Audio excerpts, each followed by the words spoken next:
Reka nizere ko umeze neza wowe udahwema gukurikirana gahunda zicana kuri inashyo impaya. Hanyuma rero nkuzaniye amakuru agezweho aka kanya. Itangazo rishyizwe hanze n'umunyamabanga wa Leta Zunze Ubumwe za Amerika ushinzwe ububanyi n'amahanga, aho agize ati u Rwanda rukomeje kugenda ibikorwa by'u Rwanda muri Repubulika Iharanira Demokarasi ya Kongo bitandukanye n'amasezerano yasinywe Washington imbere ya Perezida Trump. Ati rero Leta Zunze Ubumwe za Amerika zigomba kwita zigira icyo zibikoraho kugira ngo amasezerano yasezeraniwe imbere ya Trump ashyirwe mu bikorwa. Mbere yuko tuza kuba twinjira muri iyi nkuru rero tunayijya imuzi, ndaza kwa nkubwira icyo na Leta ya Kongo yaje kubitangaza nyuma y'aya magambo. Abantu benshi bakomeje kugenda baza batese yaba ari yamvugo n'ubundi garutse bivuze yo gufatira u Rwanda ibihano. We gumana natwe muri iyi nkuru ngende nguha update zose. Mubwire ko Leta ya Kongo bakoresheje imvugo itari nziza yaje no gutuma Ministre w'ububanyi n'amahanga w'u Rwanda Olivier Ndungire nawe agira icyo aza kuba atangaza. Byose ugiye kubisanga hano kuri Inashyo Empire. Ministre w'ububanyi n'amahanga w'u Rwanda we yavuze yuko aya magambo ndetse na comment zashyizweho na Leta ya Kongo ari ugukomeza kuyobya isi ndetse n'abaturage muri rusange, ndetse ari n'uburozi bubi cyane.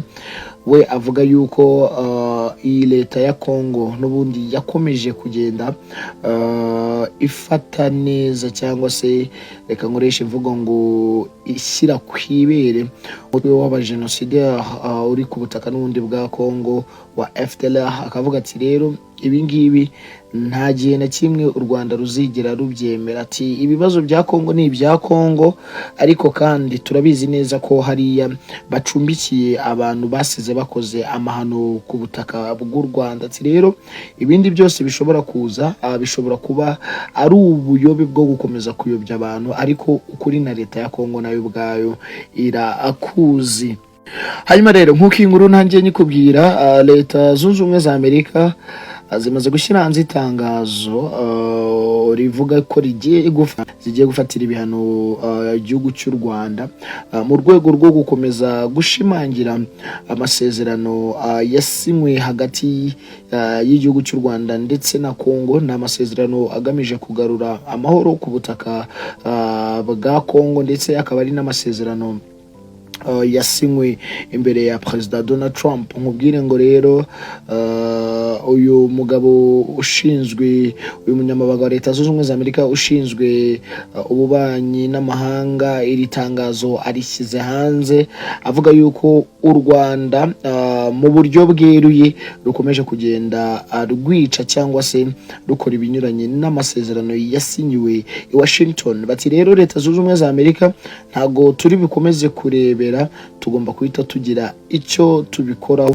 kugira ngo ijambo twavuze cyangwa se ibyo twanzuye bize kuba bishyirwa mu bikorwa, cyane cyane ko mu mvugo yabaye nk'uvuga ati ijambo Amerika ivuze ubundi rigomba kwita arishyirwa mu bikorwa. Ibi ngibi bije nyuma yuko M23 itangaje ko yamaze gufata umujyi wa Uvira, ndetse hakagenda haza n'izindi rumors nyinshi cyane. Urabizi inkuru nyinshi zigaruka ku ifatwa ry'umujyi wa Uvira, nagiye mbikubwira, urebe muri description ibyo biganiro nabyo biri hano kuri Inashyo Empire. Nyuma y'ifatwa ry'uyu mujyi rero nkubwire yuko Leta ya Kongo yahise itangaza yuko ibizi neza ko M23 imbaraga bafite ndetse n'ibikorwa bakomeje gukora bafite ubufasha bwa Leta y'u Rwanda. Bakomeza bavuga yuko M23 ari abanyarwanda, nyamara ku ruhande rwa M23 bo bakavuga yuko bo icyo baharanira ari uburenganzira bwabo. Bakomeje banagenda babivuga neza bati ntaho twebwe duhuriye no kuba turi abanyarwanda, twebwe turi abakongomani. Ibi ngibi kandi nyuma yuko M23 ifashe bafashe uyu mujyi wari uyobowe n'ubundi na leta ya Kongo ndetse n'ingabo z'u Burundi ndetse na FDLR utibagiwe na Wazalendo.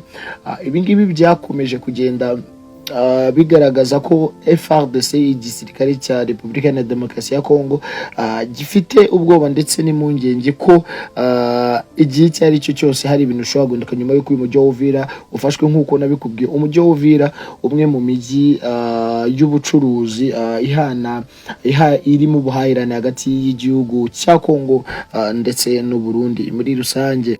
Mubwire ngo ibi bije nyuma y'uko mu nama y'umutekano yabereye muri Loni kuwa 12 Ukuboza uhagarariye Leta Zunze Ubumwe za Amerika muri nama yavuze yuko batawe impungenge cyane n'igihugu cy'u Rwanda, ati kubera yuko u Rwanda rwashinze umutwe wa M23 ndetse ngo bagamije kuba bakomeza kugenda bagura intambara mu gihugu cya Kongo. Uyu mugabo kandi yakomeje avuga yuko u Rwanda rufite ibikorwa byinshi rukorera muri Kongo mu rwego rwo gukomeza kureba inyungu zarwo, ariko amakuru yose leta y'u Rwanda ikomeza ihakana ivuga yuko ikibazo ahanini gihari abantu bakomeza kwirengagiza ari uko leta ya Kongo icumbikiye aba genocide. Nkubwire ngo mu magambo umukuru w'igihugu cy'u Rwanda aherutse gutangaza ubwo yagiranaga ikiganiro n'abagize inteko inshinga amategeko, yaravuze ati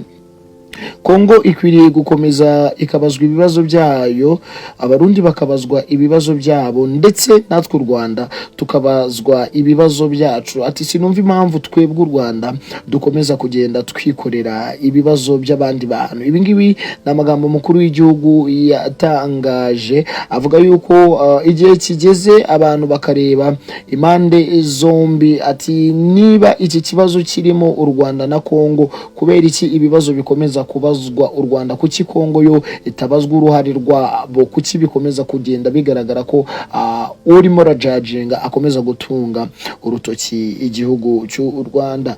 Ngaye nguko uko bihagaze nyuma y'iri tangazo Leta Zunze Ubumwe za Amerika rishyize hanze rivuga yuko rigiye gufatira ibihano igihugu cy'u Rwanda kubera kutubahiriza amasezerano yabaye hagati y'ibihugu byombi i Washington imbere ya Perezida Donald Trump. Ngende yamini ntashyo, iyi ni Ntashyo Empire. Update yose igeze hanze uyisanga hano iwacu. Nugenda udakoze subscribe niba ari ubwa mbere uje kugira ngo n'ubutaha tujye tubana mu biganiro byacu bya buri munsi.